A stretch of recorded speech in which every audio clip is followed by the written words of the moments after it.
আমাক 10,000 টকাৰ ফৰ্ম লাগিবই।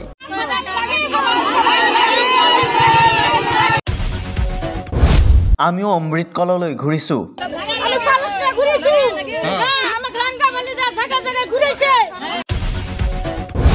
আমিও অমৃত বৃক্ষৰোপণ কৰিছো। আমাক 10,000 টকাৰ ফৰ্ম লাগিবই। আমিও 4-5 বছৰ ধৰি গোট কৰি আছো। মুখ্যমন্ত্ৰী মহিলা উদ্যমিতা অভিযানৰ ফৰ্মৰ পৰা আমাক কিয় বঞ্চিত কৰা হৈছে? আমাক ফৰ্ম দিবই লাগিব আদি বিভিন্ন শ্লোগানেৰে প্ৰতিবাদ সাব্যস্ত কৰিলে মুখ্যমন্ত্ৰী মহিলা উদ্যমিতা অভিযানৰ ফৰ্মৰ পৰা বঞ্চিত হোৱা মহিলাসকলে। বঙাইগাঁও জিলাৰ সৃজনগ্ৰাম ৰাজচক্ৰৰ অন্তৰ্গত জপেয়া গাঁও পঞ্চায়তৰ আত্মসহায়ক গোটৰ একাংশ মহিলাই 2জনতকৈ অধিক সন্তান থকাৰ বাবে মুখ্যমন্ত্ৰী মহিলা উদ্যমিতা অভিযানৰ ফৰ্ম নাপাই প্ৰতিবাদ সাব্যস্ত কৰিলে। গোটৰ সভানেত্ৰী আৰু সদস্যসকলে জপেয়া গাঁও পঞ্চায়তৰ ফৰ্ম ল'বলৈ গৈছিল যদিও গোটৰ CRSC আৰু ভিঅ'ই 3-4জন সন্তান থকাৰ বাবে 10,000 টকাৰ ফৰ্ম নিদিয়াৰ বাবে বিপাঙত পৰিছে মহিলাসকল। আজি আৰু উত্তাল প্ৰতিবাদ সাব্যস্ত কৰি কয় যে আমাক আগজাননী নিদিয়াকৈ কিয় 10,000 টকাৰ ফৰ্মৰ পৰা বঞ্চিত কৰিব বিচাৰিছে। আমিও 4-5 বছৰ ধৰি গোট কৰি আছো। এতিয়া যদি 2টা সন্তান থকা মহিলাৰ বাবে ফৰ্ম নিদিয়ে চৰকাৰে আমাক তেতিয়া কিয় অমৃত বৃক্ষৰোপণ কৰি চাৰ্টিফিকেট দিলে? এতিয়া আমাক 10,000 টকাৰ ফৰ্ম লাগিবই। এইদৰে 3-4জন সন্তান থকা মহিলাসকলে প্ৰতিবাদ সাব্যস্ত কৰি মুখ্যমন্ত্ৰী মহিলা উদ্যমিতা অভিযানৰ ফৰ্মৰ পৰা বঞ্চিত নোহোৱাৰ বাবে আহ্বান জনালে মুখ্যমন্ত্ৰী হিমন্ত বিশ্ব শৰ্মাক। না আমি তো ফর্ম পাই নাই। আমি 5-6 বছর ধরে গোট চালাইতেছি। আমার সেক্রেটারি প্রেসিডেন্টে ফর্ম দেওয়া নাই, কোনো কাগজপাতি নেয়ও নাই, কয়ও নাই। আমি পঞ্চায়েত অফিসে গেছিলাম, আমার ফর্ম দেওয়া নাই। আমার 3জন পোলাহান আমাকে ফর্ম দিব না। আমি তো 5-6 বছর ধরে গোট চালাইতেছি। গোট 3জন ল'ৰা ছোৱালীৰ কাৰণে ফৰ্ম দিয়া নাই? দেয় নাই। গোটের নাম মা আশীর্বাদ। কি আহ্বান জানাব? পাব লাগে নাকি? পাবই তো। আমার 3জন ছোৱালী খালি, ল'ৰা নাই। পাব না কে ফর্ম দিবা লাগে।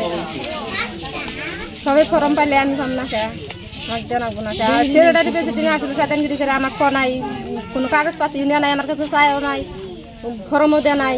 পঞ্চায়েত অফিসে গেছিলাম, হেনেও আমাকে ফর্ম দেওয়া নাই। আমি 5-6 বছর ধরে গোট চালাই আছি, পয়সা দিয়ে আছি। সরকারে এই কথাটা গোট যেতে জন্ম দিছে তেতেই ক'ব লাগিছিল যে তোমালোকে গোটটা কৰিব নালাগে।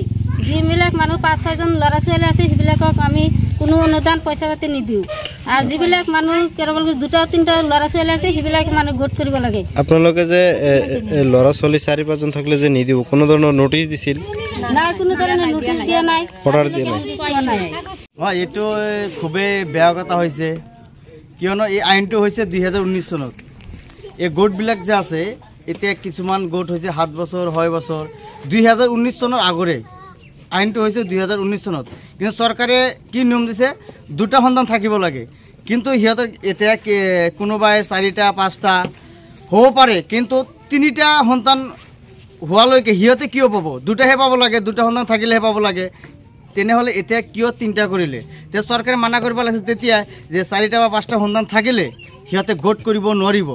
কিন্তু আজি 6 বছৰ 7 বছৰ হৈ গ'ল। তেনে মোৰ মা ভনী যিহঁতে আছে সিহঁতৰ 3টা 4টা, মই আমাৰ 6টা ভাই।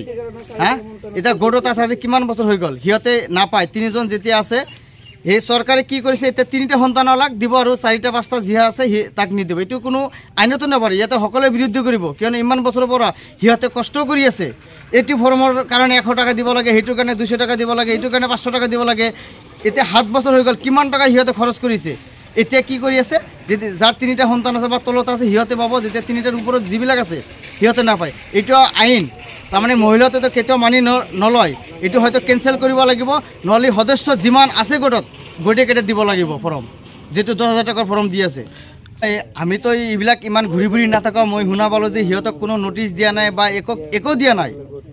যদি এইটো নোটিছ দিব লাগিছিল যে 3 সন্তানৰ ওপৰত যিহঁতে মহিলা আছে সিহঁতে পইচা নাপায়, এইটোতো নোটিছ দিবই লাগিছিল। চৰকাৰে বা অফিচাৰে সিহঁতে বহুত ভুল কৰিছে এইটো দিবই, কিয়নো ইহঁতে ইমান কষ্ট কৰি আছে, খেতত কাম কৰি, কোনোবা গৰু এইবিলাক পুহি হেনা এইবিলাক গোট চলাই আছে, বহুত কষ্ট কৰি চলাইছে। কিন্তু সিহঁতে এতিয়া বঞ্চিত হৈ যাব।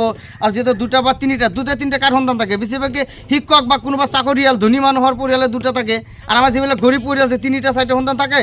2018-19 চনৰ আগৰ যিবিলাক গোট আছে সিহঁতেতো বেছি আছে না সন্তানবিলাক। পিছততো হোৱা নাই নহয় সন্তানবিলাক যে 2-3টা।